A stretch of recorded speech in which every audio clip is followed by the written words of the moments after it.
Swayam Prabha. Digital India. Educated India.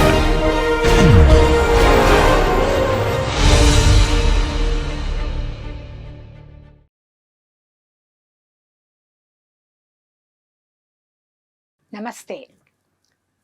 இந்த வகுப்பில் நாம் மேலும் சில நிகழ்வுகளை எடுத்துக்கொண்டு லீனியர் சிஸ்டம் ஆஃப் டிஃபரன்ஷியல் ஈக்குவேஷனின் தீர்வு என்ன என்று கண்டுபிடித்து அவை விவரிக்கும் அமைப்பின் இயக்கத்தை பற்றி புரிந்து கொள்ளலாம். dx by dt equal to ax என்ற லீனியர் சிஸ்டம் கொடுக்கப்பட்டிருக்கிறது. இதில் x is equal to e power lambda tv என்ற தீர்வின் அமைப்பை எடுத்துக்கொண்டு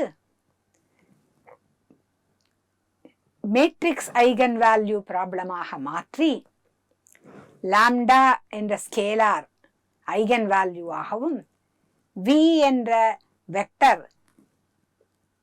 நான் ஜீரோ வெக்டர் ஐகன் வெக்டராகவும் கிடைக்கும் வண்ணம் இதை தீர்வு செய்வோம். x is equal to e power lambda t into v என்பது dx by dt equal to ax என்ற மேட்ரிக்ஸ் ஈக்குவேஷனை சால்வ் செய்ய வேண்டும் என்றால் அப்பொழுது a minus lambda into v equal to 0 என்று நமக்கு கிடைக்கிறது. இது ஒரு மேட்ரிக்ஸ் ஐகன் வேல்யூ ப்ராப்ளம். எனவே characteristic equation of matrix A கண்டுபிடிக்கலாம். அது determinant of A minus lambda equal to 0 என்பதின் இரண்டு மூலங்களாக நமக்கு லாம்டாவின் மதிப்பை கொடுக்கும். அந்த characteristic equation 1 minus lambda the whole square minus 4 that is equal to lambda square minus 2 lambda minus 3 என்பதாக வரும். அது lambda minus 3 into lambda plus 1 என்ற இரண்டு காரணிகளை கொண்டிருக்கிறது. that is equal to 0 என்றால் lambda 1 equal to 3 lambda 2 equal to minus 1 என்று கிடைக்கிறது. இந்த ஐகன் வேல்யூஸ் இரண்டும் டிஸ்டிங்க்டாக இருக்கின்றன, மேலும் மெய்யெண்களாக இருக்கின்றன. ஆனால் they are of opposite signs. வித்தியாசமான சைன்களை கொண்டிருக்கின்றன. இப்பொழுது lambda 1 equal to 3 என்பதுடன் தொடர்புடைய ஐகன் வெக்டரை கண்டுபிடிக்கலாம். அது a minus lambda 1 I into vector v1 equal to 0 என்ற மேட்ரிக்ஸ் ஈக்குவேஷனை நிறைவு செய்யும். அதை கண்டுபிடிப்பதற்கு நாம் minus 2v1 plus v2 equal to 0, 4v1 minus 2v2 equal to 0 என்ற இரண்டு சமன்பாடுகளை நிறைவு செய்ய வேண்டும். இவை இரண்டும் நமக்கு v2 equal to 2v1 என்று v1 v2 என்பதற்கு இடையே உள்ள உறவை கொடுக்கிறது. அதனால் v1 is equal to 1, v2 is equal to 2 என்பதாக கிடைக்கிறது. எனவே eigen vector capital V1 associated with lambda 1 equal to 3 என்பது நமக்கு 1, 2 என்ற உறுப்புகளை கொண்ட கான்ஸ்டன்ட் வெக்டராக கிடைக்கிறது. அடுத்ததாக lambda 2 equal to minus 1 என்று எடுத்துக்கொண்டு அதனுடன் தொடர்புடைய ஐகன் வெக்டர் கேபிட்டல் V2வை கண்டுபிடிப்பதற்கு நாம் a minus lambda 2 into V2 equal to 0 என்ற மேட்ரிக்ஸ் ஈக்குவேஷனை நிறைவு செய்ய போகிறோம். அது நமக்கு v2 equal to minus 2v1 என்று வெக்டர் v2வின் இரு உறுப்புகளுக்கு இடையே உள்ள தொடர்பை கொடுக்கிறது. எனவே v1 equal to 1 என்று எடுத்துக்கொண்டு v2 minus 2 என்பதாக கிடைக்கும். எனவே eigen vector v2 associated with lambda 2 equal to minus 1 என்பது 1 minus 2 என்ற உறுப்புகளை கொண்ட ஒரு கான்ஸ்டன்ட் வெக்டராக கிடைக்கும். v1 equal to 1, 2 என்ற காலம் vector, v2 equal to 1 minus 2 என்பதை கொண்ட காலம் வெக்டர். இவை இரண்டும் eigen vectors associated with λ1 equal to 3 and λ2 equal to -1. எனவே x1 of t is e power λ1 t into vector v1, x2 of t equal to e power λ2 t into vector v2 என்று எழுதலாம். λ1 என்பது 3, vector v1 1 2 என்பதை கொண்ட காலம் vector. எனவே x1 of t is e power 3t into vector 1 2. அதேபோல் x2 of t is equal to e power minus t into vector 1 minus 2 என்பதாக கிடைக்கும். இப்பொழுது ரான்ஸ்கியன் ஆஃப் இந்த இரண்டு தீர்வுகள் கண்டுபிடிக்க வேண்டும். எனவே ரான்ஸ்கியன் of x1 x2 of t is equal to e power 3t twice e power 3t e power minus t minus twice e power minus t என்பதை எடுத்துக்கொண்டு that is equal to e power 3t into e power minus t into determinant 1 2 1 minus 2 என்ற இரண்டு காலம் வெக்டர்கள் eigen வெக்டர்களாக இருக்கும். அவற்றை எடுத்துக்கொண்டு இந்த ரான்ஸ்கியன் மதிப்பை கண்டுபிடிக்க வேண்டும். அது நமக்கு -4 e power 2t என்பதை கொடுக்கிறது. அது டிஃபரண்ட் ஃப்ரம் 0. எனவே x1 of t x2 of t என்ற இரண்டு தீர்வுகளும் நேரியல் சார்பற்ற தீர்வுகள். அவை fundamental set of solutions of this linear homogeneous system dx by dt equal to ax என்பதாக கிடைக்கிறது. எனவே இந்த லீனியர் ஹோமோஜீனியஸ் சிஸ்டமின் பொது தீர்வு x of t என்பது c1 x1 of t plus c2 x2 of t என்பதாகும். that is c1 e power 3t into vector 1 2 plus c2 e power minus t into vector 1 minus 2 என்பதாக வரும். c1 c2 என்பது இதில் தன்னிச்சையான மாறிலிகளாக இருக்கின்றன. இப்பொழுது நாம் x1 x2 என்ற ஃபேஸ் பிளேனில் இந்த தீர்வுகளை காட்சிப்படுத்தி பார்க்கலாம். அதனால் x of t equal to c1 x1 of t plus c2 x2 of t என்று எடுத்துக்கொண்டு c2 0வாக இருந்தால் என்ன ஆகிறது என்று பார்ப்போம். அப்பொழுது x of t equal to c1 x1 of t என்பதாக கிடைக்கிறது. that is equal to c1 e power 3t into vector 1 2. அது x1 equal to e power 3t into c1, x2 equal to 2c1 e power 3t என்று கொடுக்கும். எனவே x2 by x1 என்ன என்று எழுதினால் அது 2 என்று கிடைக்கும். எனவே x2 is equal to 2x1 என்ற உறவு கிடைக்கிறது. இது x1 x2 பிளேனில் ஒரு நேர்கோடாக இருக்கிறது. அந்த நேர்கோடு 0 0 புள்ளி வழியாக செல்கிறது. எனவே இந்த தீர்வு, அதாவது x of t equal to c1 x1 of t என்ற இந்த தீர்வு x1 x2 பிளேனில் x2 equal to 2x1 என்ற நேர்கோட்டில் உள்ளது. இதன் டைரக்ஷன் இந்த ஐகன் வெக்டர் v1 இன் டைரக்ஷனில் உள்ளது. அதாவது வெக்டர் 1 2 என்பதின் டைரக்ஷனில் இந்த ஐகன் வெக்டர் v1 இன் டைரக்ஷனில் இந்த தீர்வின் டைரக்ஷன் இருக்கிறது. அதனால் இந்த தீர்வை ஒரு நகரும் துகளின் பாதையாக எடுத்துக்கொண்டு அது எவ்வாறு நகருகிறது என்று பார்ப்போம். c1 பாசிட்டிவாக இருக்கும் பொழுது x1 பாசிட்டிவ் x2வும் பாசிட்டிவ். எனவே இந்த நகரும் துகள் அந்த நேர்கோட்டில் ஃபர்ஸ்ட் குவாட்ரண்டில் நகருகிறது. அதேபோல் c1 நெகட்டிவ் என்று எடுத்துக்கொண்டால் x1 நெகட்டிவ் x2வும் நெகட்டிவ். எனவே அந்த நகரும் துகள் மூன்றாவது குவாட்ரண்டில் அந்த நேர்கோட்டில் நகருகிறது. எந்த டைரக்ஷனில் நகருகிறது என்று அடுத்தாற்போல் பார்க்க வேண்டும். இந்த தீர்வின் அமைப்பு x1 equal to c1 e power 3t x2 equal to 2c1 e power 3t என்று இருக்கிறது. எனவே t அதிகரிக்க அதிகரிக்க x1 x2 என்பவற்றின் மதிப்பு அதிகரித்து கொண்டே போகிறது. எனவே இந்த நகரும் துகள் இந்த நேர்கோட்டில் 0 0 என்ற புள்ளியை விட்டு வெகு தூரத்தில் செல்கிறது. எனவே இது 0 0வை விட்டு வெளியே செல்லும் அமைப்பில் உள்ளது. அடுத்ததாக C1 ஈக்குவல் டு 0 என்று எடுத்துக்கொள்ளலாம். அப்பொழுது x of t equal to C2 x2 of t என்பதாக இருக்கும். அதாவது C2 into e power minus t into vector 1 minus 2, இதிலிருந்து x1 equal to C2 e power minus t, x2 equal to minus 2 C2 e power minus t என்று எழுதலாம். எனவே x2 by x1 என்பது minus 2 என்று கிடைக்கும். அதனால் x2 equal to minus 2x1 என்ற உறவு கிடைக்கும். இதுவும் x1 x2 ஃபேஸ் பிளேனில் ஒரு நேர்கோடாக இருக்கிறது. அது 0 0 என்ற ஆரிஜின் வழியாக செல்கிறது. அதாவது இந்த தீர்வு C2 x2 of t என்ற இந்த தீர்வு x1 x2 பிளேனில் x2 equal to minus 2x1 என்ற நேர்கோட்டில் உள்ளது.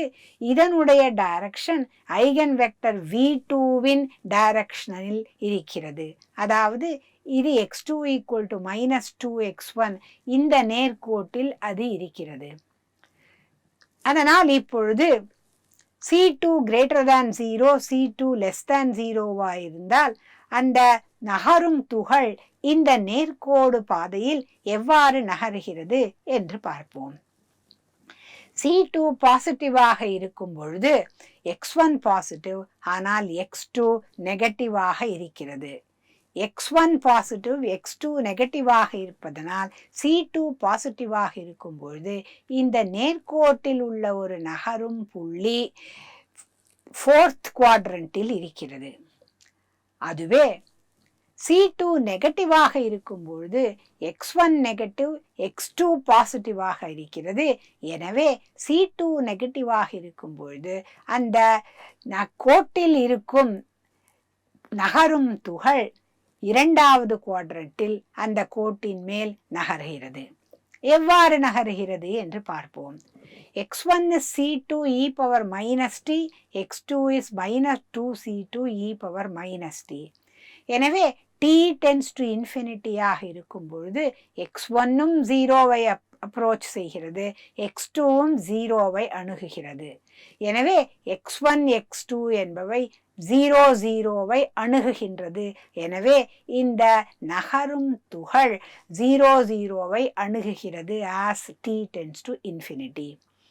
எனவே பொது தீர்வு x1 of t, x2 of t என்பவற்றின் நேரியல் கலவை x of t-ஐ எடுத்துக்கொண்டு அதன் மூலம் இந்த நேர்கோட்டில் இல்லாத ஒரு புள்ளி ஏதோ ஒரு பாதையில் இருந்தால் அது எவ்வாறாக நகர்கிறது என்பதை பார்ப்போம். t பெரிதாக இருக்கும் பொழுது x1 of t-யின் ஆதிக்கம் ஜாஸ்தியாக இருக்கிறது. அதுவே x2 of t என்பது புறக்கணிக்கத்தக்கதாக இருக்கிறது. எனவே C1 different from 0 இருக்கும் பொழுது எல்லா தீர்வுகளும் x2 equal to 2x1 என்ற நேர்கோட்டை as t tends to infinity அணுகும். அதேபோல் C2 different from 0 இருக்கும் பொழுது எல்லா தீர்வுகளும் x2 equal to minus 2x1 என்ற நேர்கோட்டிற்கு t tends to minus infinity இருக்கும் பொழுது அசிம்டோட்டாக இருக்கும். அதாவது இந்த ஃபேஸ் போர்ட்ரேட்ஸை பார்த்தால் அது நமக்கு புலப்படும். x2 equal to minus 2x1 என்ற நேர்கோட்டிற்கு அசிம்டோட்டாக நகர்ந்து செல்லும் மற்ற எல்லா புள்ளிகளும் அந்த போர்ட்ரேட்டின் மேல் உள்ள புள்ளிகள். அதுவே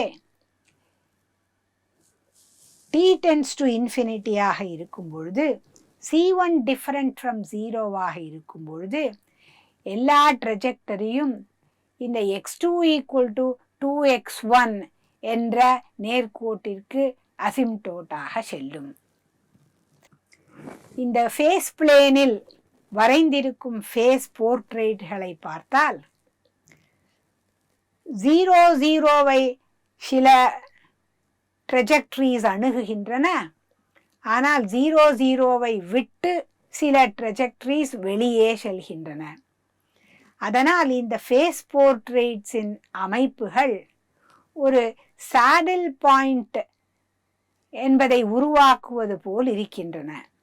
அதனால் இந்த 0 என்ற இந்த கிரிட்டிக்கல் பாயிண்ட் சேடில் என்று குறிப்பிடுவோம். அது எந்த நிகழ்வின் போது நமக்கு கிடைக்கிறது? ஐகன் வேல்யூஸ் λ1 λ2 என்பவை வித்தியாசமானவையாக இருந்து மெய்யெண்களாகவும் இருந்து ஆனால் அவற்றின் சைன் வேறுபட்டதாக இருந்தால், if they are of opposite signs, நமக்கு ஃபேஸ் போர்ட்ரேட்ஸின் அமைப்பு இந்த படத்தில் விவரிக்கப்பட்டிருப்பது போல் கிடைக்கிறது. அந்த சமயத்தில் நாம் ஆரிஜின் 00, அதாவது கிரிட்டிக்கல் பாயிண்ட் 00வை சேடில் என்று குறிக்கிறோம் அல்லது சேடில் பாயிண்ட் என்று நாம் குறிக்கிறோம். அடுத்ததாக மற்றொரு நிகழ்வை பார்க்கலாம். நாம் dx by dt = ax என்ற லீனியர் சிஸ்டமை எடுத்துக்கொண்டு இது விவரிக்கும் அமைப்பின் இயக்கம் எப்படி இருக்கும் என்பதை இதன் பொது தீர்வை கொண்டு விவரிக்கலாம். இந்த உதாரணத்தில் நாம் பார்ப்போம், இந்த மேட்ரிக்ஸ் ஏயின் ஒரு ஐகன் வேல்யூ 0 இருக்கும். மற்றொரு ஐகன் வேல்யூ பாசிட்டிவாகவோ அல்லது நெகட்டிவாகவோ இருக்கும்.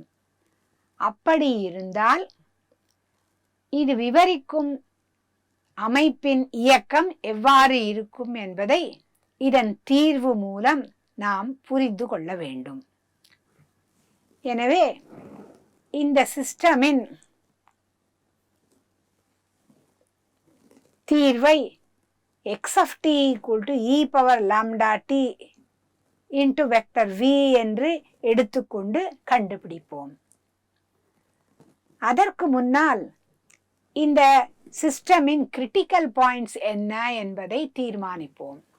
இந்த டிட்டர்மினன்ட்டின் மதிப்பு determinant a = determinant of -1 4 half -2 என்பதாக இருக்கிறது. எனவே இதன் மதிப்பு 2 - 2 = 0 என்று வருகிறது. எனவே இந்த மேட்ரிக்ஸ் A என்பது சிங்குலர் மேட்ரிக்ஸ் ஆக இருக்கிறது. இப்பொழுது நாம் கிரிட்டிக்கல் பாயிண்ட்ஸ் கண்டுபிடிக்க வேண்டும் என்றால் Ax = 0 என்பதை தீர்வு செய்ய வேண்டும். Ax = 0 என்ற மேட்ரிக்ஸ் சமன்பாட்டின் தீர்வுகள் நமக்கு கிரிட்டிக்கல் பாயிண்ட்ஸை கொடுக்கும். அவை எவ்வாறாக இருக்கின்றன? -x1 + 4x2 = 0, x1/2 - 2x2 = 0 என்பதாக இருக்கிறது. இந்த இரண்டு சமன்பாடுகளுமே நமக்கு x1 = 4x2 என்று x1 x2விற்கு இடையே உள்ள தொடர்பை கொடுக்கின்றன. அதாவது x1 = 4x2 என்ற நேர்கோட்டில் உள்ள ஒவ்வொரு புள்ளியும் critical points of the system என்பதாக நமக்கு கிடைக்கிறது. இப்பொழுது x of t I e power lambda t into vector v என்று எடுத்துக்கொண்டு இந்த கரஸ்பாண்டிங் மேட்ரிக்ஸ் ஐகன் வேல்யூ ப்ராப்ளமை தீர்வு செய்யலாம். அப்பொழுது ஐகன் வேல்யூஸ் இந்த கேரக்டரிஸ்டிக் ஈக்குவேஷனை நிறைவு செய்வதாக கிடைக்கும். அது λ² + 3λ = 0 என்பதாக கிடைக்கிறது.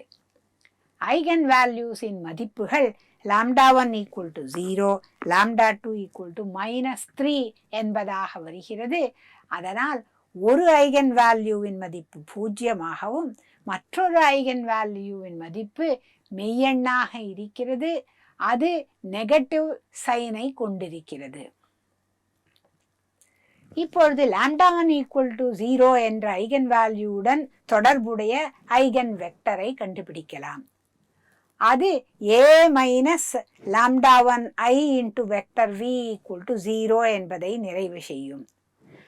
அதாவது -v1 + 4v2 = 0, half v1 - 2v2 = 0 என்பதை நிறைவு செய்யும்.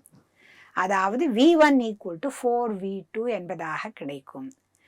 எனவே v1-ஐ 4 என்று எடுத்துக்கொண்டால் v2 equal to 1 என்பதாகும். எனவே vector v1 associated with eigenvalue λ1 equal to 0 என்பது 4, 1 என்ற உறுப்புகளை கொண்ட கான்ஸ்டன்ட் வெக்டராக கிடைக்கிறது. அடுத்ததாக λ2 equal to -3 என்பதை எடுத்துக்கொண்டு a minus λ2i into v2 equal to 0 என்ற மேட்ரிக்ஸ் ஈக்குவேஷனை சால்வ் செய்யலாம். அப்பொழுது நமக்கு 2v1 plus 4v2 equal to 0, half v1 plus v2 equal to 0 என்பதாக இரண்டு சமன்பாடுகள் கிடைக்கின்றன.